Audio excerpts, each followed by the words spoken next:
Queens of the Pacific Islands. History's real Moanas.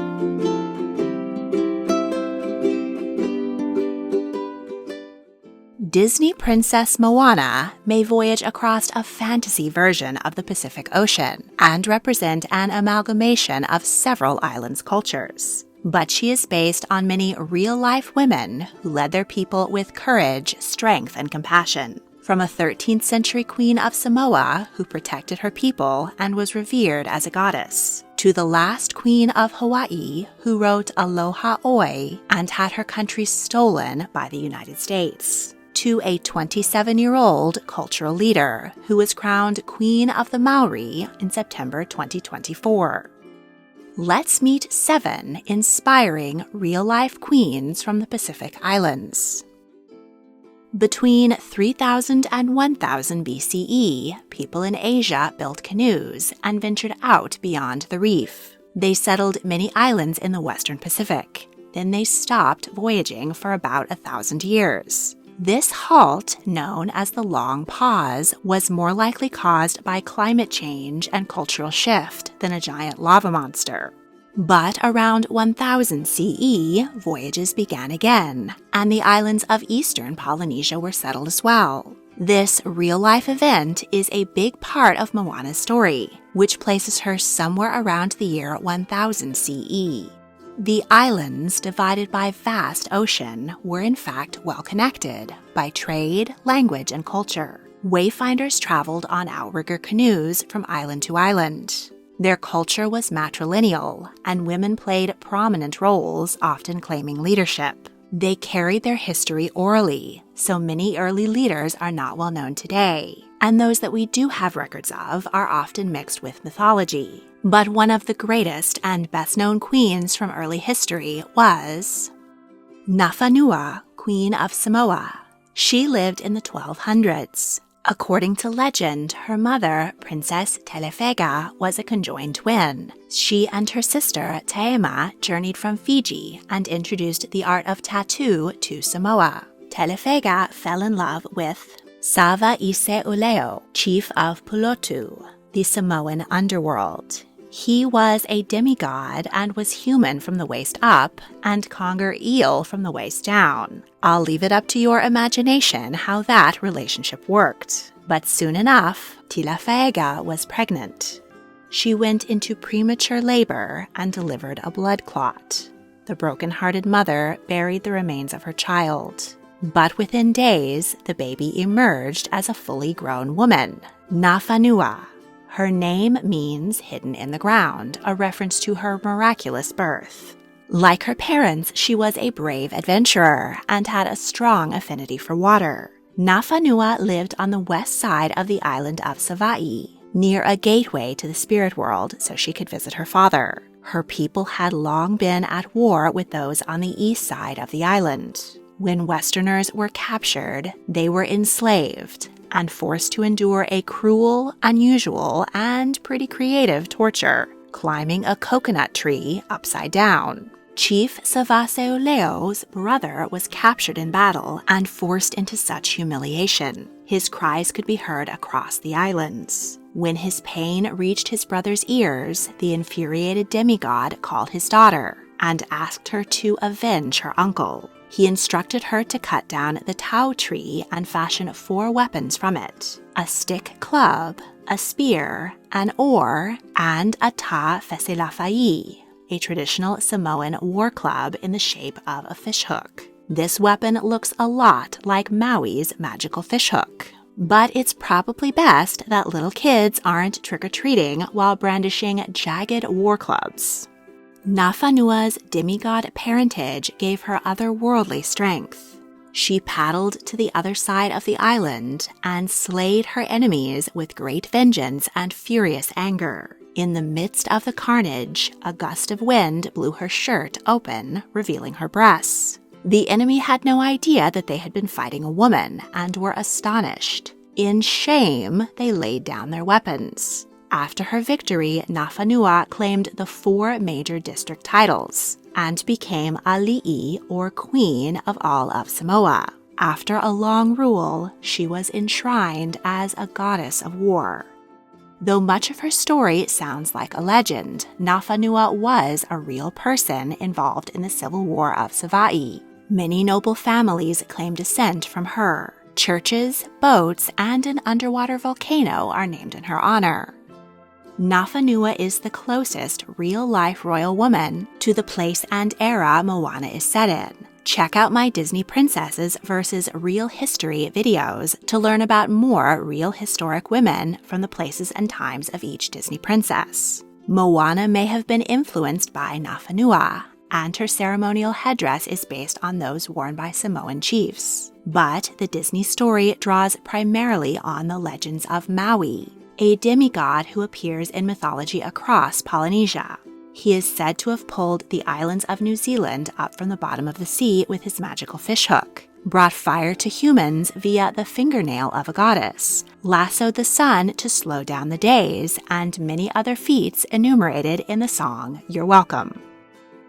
Purea, Queen of Tahiti, was born in 1722. Her mother was a high chieftainess, and she was married to a high chief named Amo. Together they built a ritual center for Tahiti.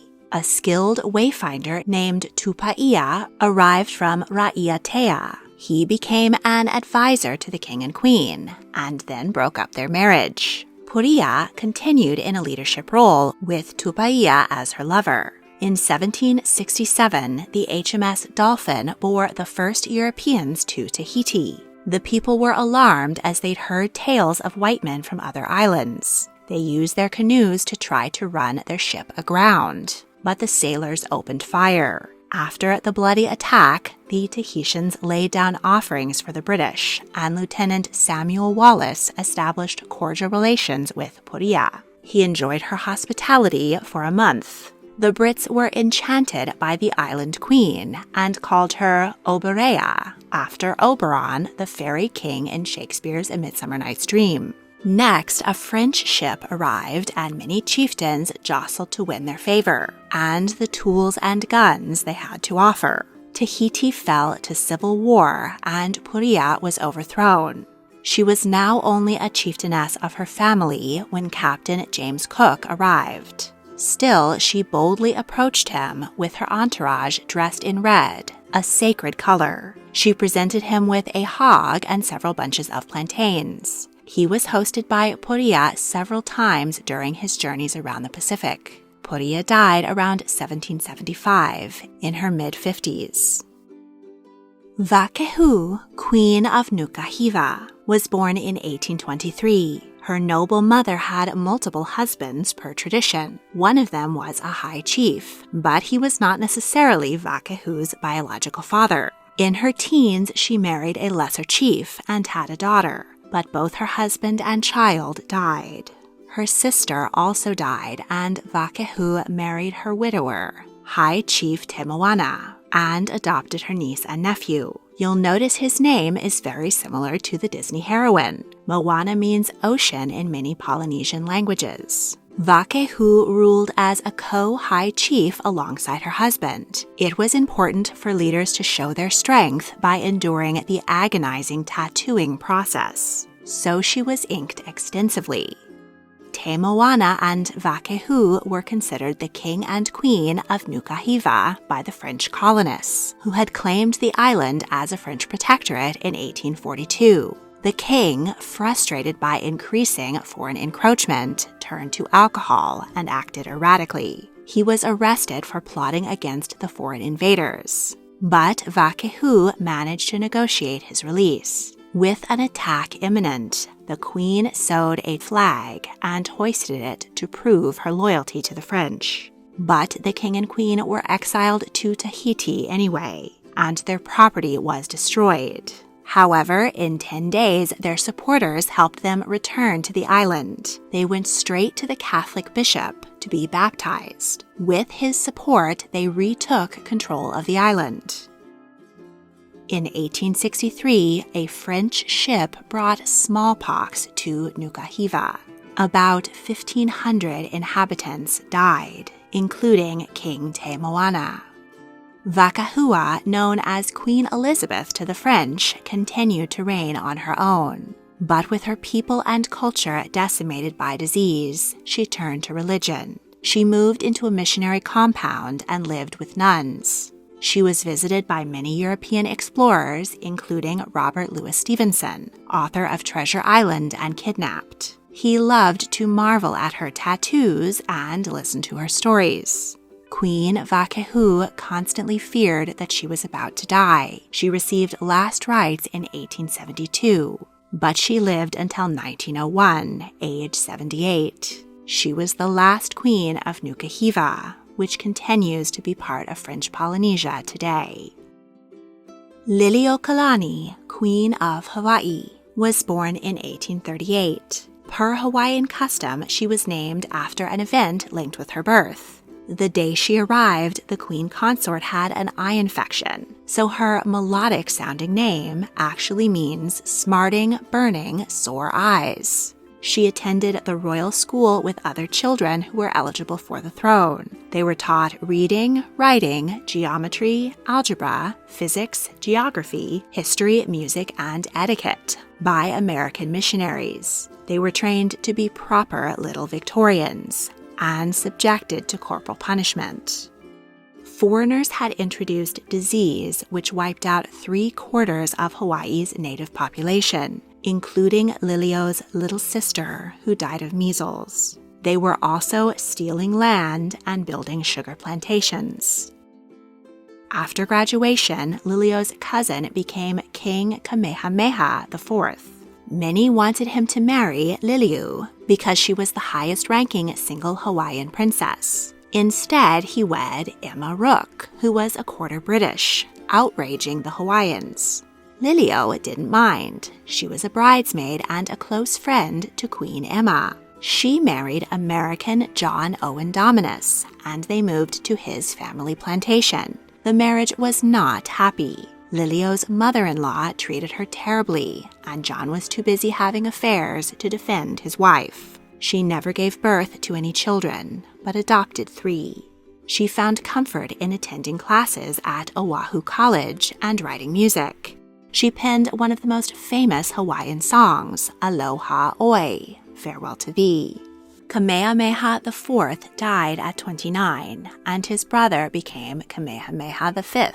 The new king wanted to stop playing God Save the Queen at court, so he asked Lili'u to write a new national anthem. She also established a women's organization for the relief of the elderly and ill. Her husband John became governor of Oahu and Maui, but Lili'u moved out and into her own home in Waikiki. In 1869, Queen Victoria's second son, Alfred, visited her there. King Kamehameha V died, and the legislature elected King William. He let the Americans set up a naval base in Pearl Harbor, outraging his people. Depressed, he turned to drink and died within a year. There were no clear successors to the throne. The British backed Dowager Queen Emma, but the Americans preferred Lili'uo's brother, David. British and American warships waited off the shore to push their own nation's interests. David won the vote, but riots broke out, and American troops came in to enforce the transition of power. As the king had no children, Lili'u became his heir. He left her in charge while he went off to circumnavigate the globe. She saved thousands of lives by quarantining Oahu during a smallpox epidemic and building barriers to protect Hilo from the eruption of Mauna Loa volcano. After gallivanting around the world, King David threw himself an excessively expensive coronation. He built Iluwani Palace to emulate those he had seen in Europe. It had plumbing and electricity a decade before the White House did, but it put him in deep debt to American planters. He sent his sister to London for Queen Victoria's Golden Jubilee, but when she learned that white planters had staged a coup against her brother, she raced home. The king was forced to sign the Bayonet Constitution, which gave away all of his power and the voting rights of nearly all Native Hawaiians. The king was sent by his new puppet masters to the United States to negotiate better tariff terms. In California, he suffered a stroke and died at the age of 54. In 1891, Lili'uokalani became the first queen regnant of Hawaii at 52. She dismissed her brother's cabinet of white businessmen and appointed her own advisors. And she proposed a new constitution which would restore the monarch's power and grant suffrage to all male citizens, excluding foreigners. In response, the sugar barons formed a Committee of Safety, which spread rumors that the native people were planning to rise up and slaughter whites. A U.S. warship was deployed to intimidate the Queen's supporters. On January 17, 1893, the chairman of the Committee of Safety declared the monarchy abolished. Sanford Dole was appointed president. Lili'uokalani refused to abdicate. She went to Washington, D.C. and presented her case to President Grover Cleveland. He was sympathetic, but Congress ruled that all parties involved in the coup, except the Queen, were not guilty. Back in Hawaii, firearms were found in Lili'uo's home, and she was placed under house arrest in Iluwani Palace. Under immense pressure, she decided to officially abdicate, stating that she would have chosen death over surrender, but wanted to save the lives of her people. During her imprisonment, the former queen embroidered a story quilt of her reign. After 2 years, President Dole granted her a pardon, and she once again traveled to Washington to plead for her country's freedom. But when the Spanish-American War broke out, the U.S. was eager to have a naval base near the Philippines. On July 12, 1898, Hawaii was officially annexed by the United States. The Queen refused to attend the ceremony, during which the Hawaiian flag was cut up and the United States flag was raised over Iluwani Palace.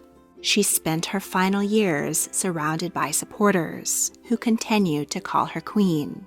Lili'uokalani died in 1917, age 79. She was given a state funeral over which thunder and lightning reigned, a powerful omen in Hawaiian culture. As the coffin of the last monarch of Hawaii was carried through the streets, her people sang her song, Aloha Oi. She left her wealth to the Queen Lili'uokalani Trust, which continues to support orphans and poor children. In 1959, Hawaii became the 50th U.S. state. To learn more, check out my full video on Lili'uokalani. Makea Takau Ariki, Queen of the Cook Islands, was born in 1839. Per tradition, she was adopted by her uncle, one of 3 Arikis or high chiefs of the island of Rarotonga, the largest of the modern-day Cook Islands. Makea wed Ngamuru, high chief of the adjoining islands of Makea and Meteoro. He had a violent reputation and would often threaten his enemies with cannibalism. Despite this, the couple had a happy marriage, but no children.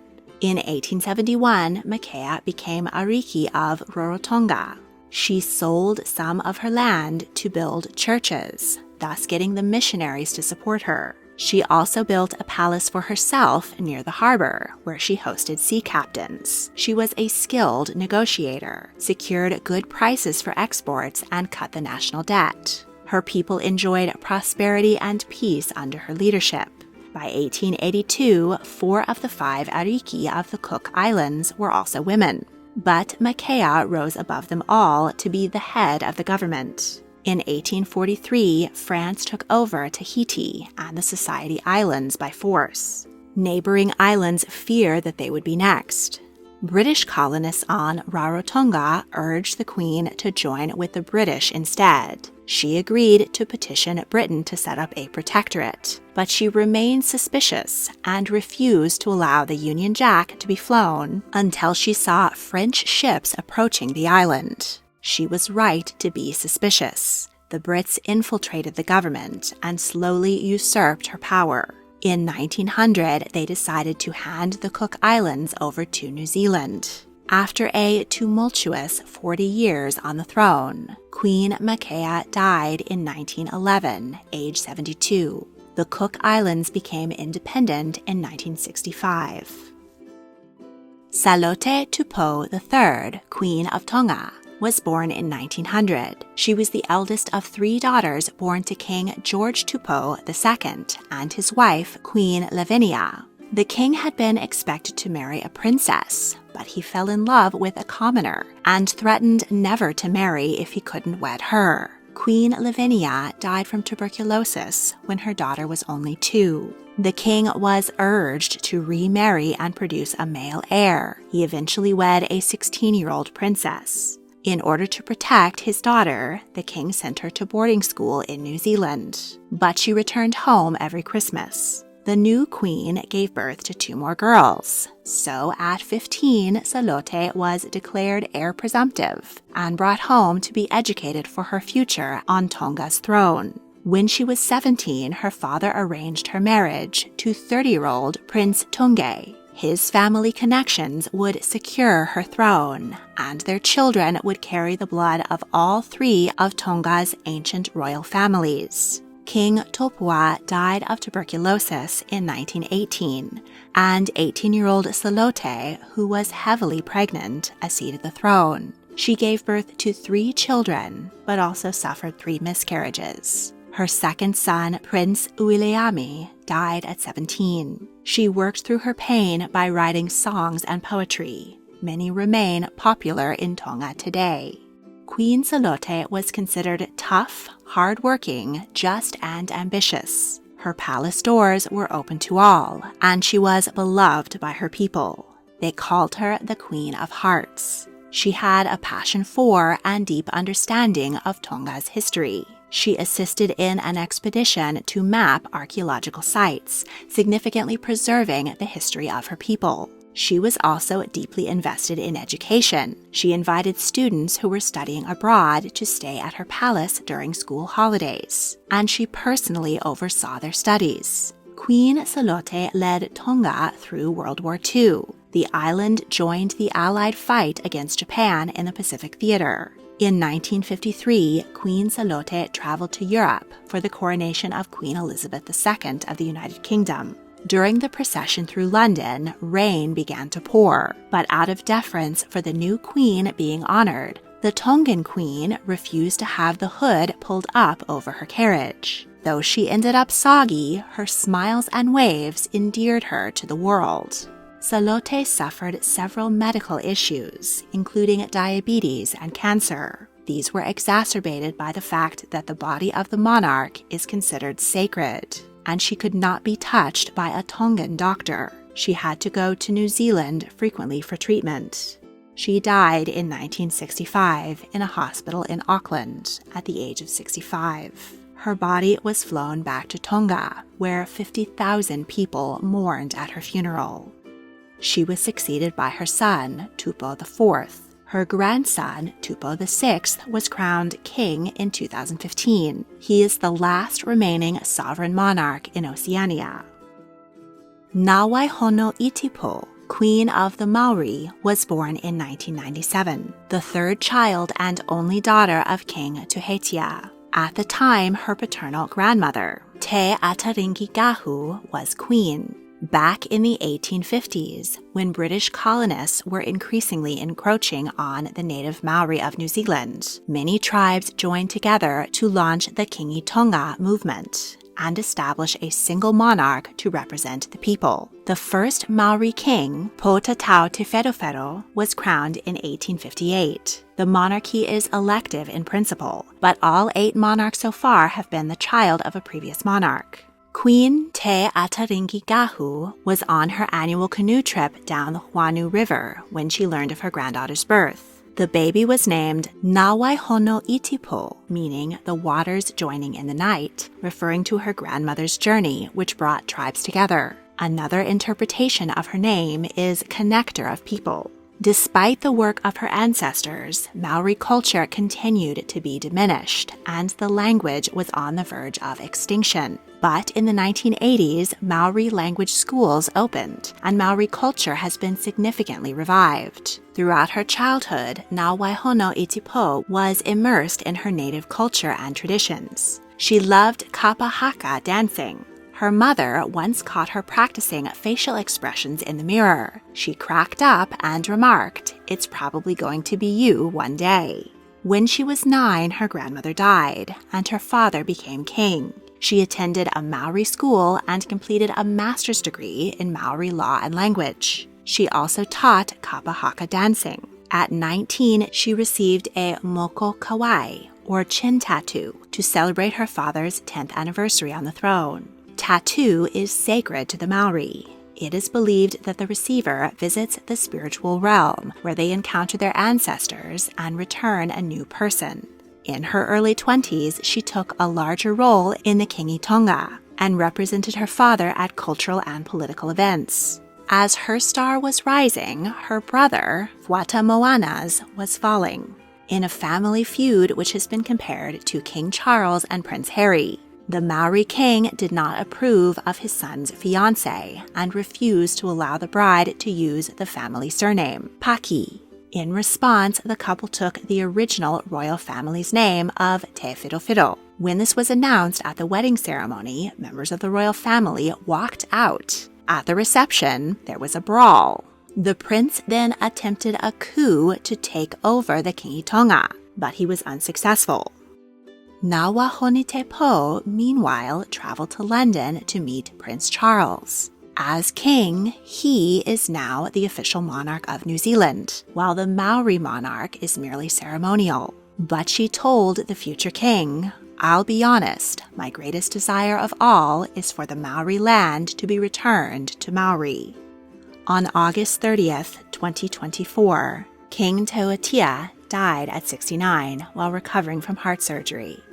During his 5-day funeral, a council met to determine who would be the next monarch. On September 5th, a crowd of thousands, many wearing traditional mourning wreaths, gathered to see who the council would bring out. They were elated when they saw Tupou being led to the throne. She was proclaimed Queenie, the Maori word for queen, the second in Maori history.